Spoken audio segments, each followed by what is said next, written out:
어머니를 청부 살해하려 했던 여교사에 대해서 선고가 나왔네요. 맞습니다. 예. 이게 지난해 11월에 한 여교사가 심부름업체에 6,500만 원을 건네고 자신의 어머니를 청부 살해해달라라고 이제 의뢰했던 일이 있었는데요. 이게 1심 판결이 나왔습니다. 징역 2년이 선고가 됐는데요. 예. 존속 살해 예비 혐의가 이제 유죄로 인정이 됐습니다. 그런데 김광산 변호사, 이게 이메일이 그 청부업자라고 보이는 사람하고 주고받은 이메일이 공개가 됐는데 아주 구체적으로 나와요. 아주 구체적이죠. 근데 네. 이제 재판 과정에서 이 여교사가 호기심에 그렇죠. 했다 이렇게 네. 얘기해요. 그러니까 살해할 의사는 전혀 없었고 단지 호기심을 가지고 했다고 하는데 그 이메일 내용 보면 전혀 그렇지가 않아요. 네. 일단 지난 12월 3일 날 전송한 이메일인데 그 신부름센터 업자에게 일단 1,000만 원 보냈고 나머지 1,000만 원을 오늘 중으로 보내겠다. 네. 그리고 9일 전까지 어떻게 해서든지 작업을 마무리돼야 한다. 그러니까 구체적인 시기도 그렇죠. 그래서 아마 적시한 거예요. 9일이라는 의미가 이게 내연남하고 이제 전셋집을 구입하기로 했는데 그게 전세 자금의 그게 잔금일자가 아닌가 싶어요. 그러니까 계속 전세금의 잔금을 지급을 해야 하는데 시간은 계속 다가오고 그래서 마음이 조급해진다. 그리고 오늘 내일 중으로 만약 작업을 하면 1억을 또 더 주겠다. 네. 이렇게 얘기를 하고 있단 말이에요. 그리고 엄마가 지금 혼자 있으니까 작업이 더 수월하다. 이건 이제 호기심에서 한 것이 아니고 네.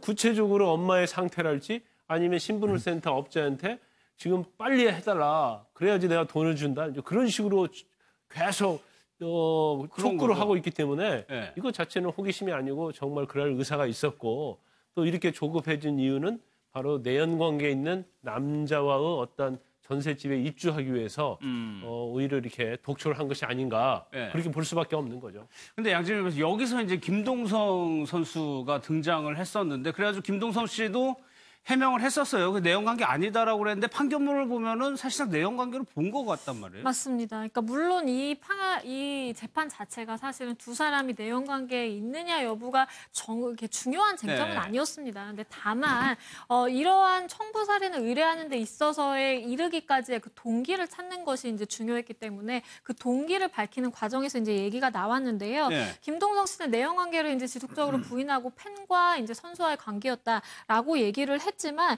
재판부는 그때 당시, 그러니까 청부 살인을 의뢰할 그 당시 무렵도 이미 함께 동거를 하고 있었고 무엇보다도 이제 선물을 주는데 막대한 돈을 쓰고 있었다. 거기에 네. 더불어서 일단 두 사람이 같이 이제 거주할 전셋집을 마련을 할 생각을 여성이 가지고 있었고 실질적으로 잔금 기일에 닥쳐서는 그 청부 살인 그 이메일을 보내면서 굉장히 독촉하는 또 네. 모습도 보였거든요. 그런 걸 본다라고 하면 이 내연관계 자체 그리고 내연관계를 유지하기 위해서는 본인이 돈을 어쨌든 써야 된다라는 그것이 결국에는 살인의 그 가장 중요한 동기가 됐다라고 봤고요. 그 과정에서 사실은 두 사람이 이제 동거했다는 사실과 뭐 재판부 입장에서는 두 사람이 내연관계로 인정했다는 사실이 드러나게 네. 됐습니다. 그러니까 이 사건에 김동성 씨가 직접적으로 개입하지는 않았지만 이 여교사가 행동하는 데 대해서 좀 영향을 미쳤다고 본 것 같아요. 그렇죠. 사실 이제 이게 어머니가 아마 법원 재판부에다가 오래된 스트레스 때문에 사실 네. 이런 범죄를 좀 정신적인 문제가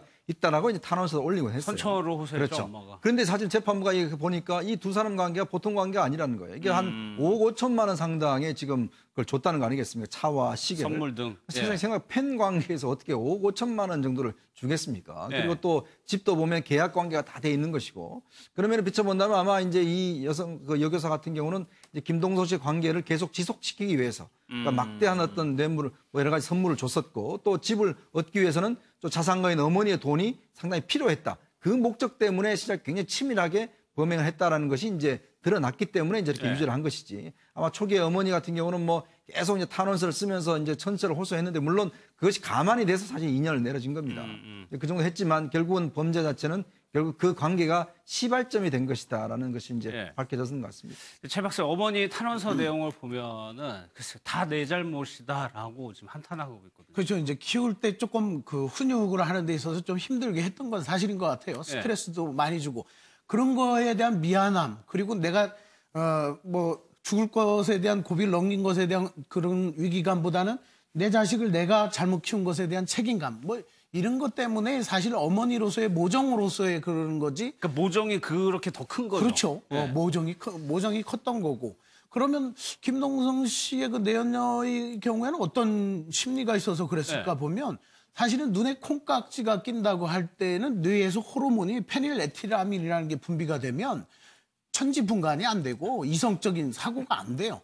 거기에 몰입하고 네. 빠질 수밖에 없어. 그러다 보니까 5억 5천에 16억 전셋집을 해서 그 청부살인 그 메일 보낸 장소가 김동성 씨 오피스텔이라는 거 아닙니까? 네. 거기에서 그러면서 자신들의 먼 미래가 아니라 짧은 미래 이제 그런 것들이 이제 복합적으로 됐고 어머니는 내가 그래도 내 자식 내가 책임지고 못 키운 거에 대한 미안함 그런 걸로다가 이제 선처를 호소했겠죠. 예.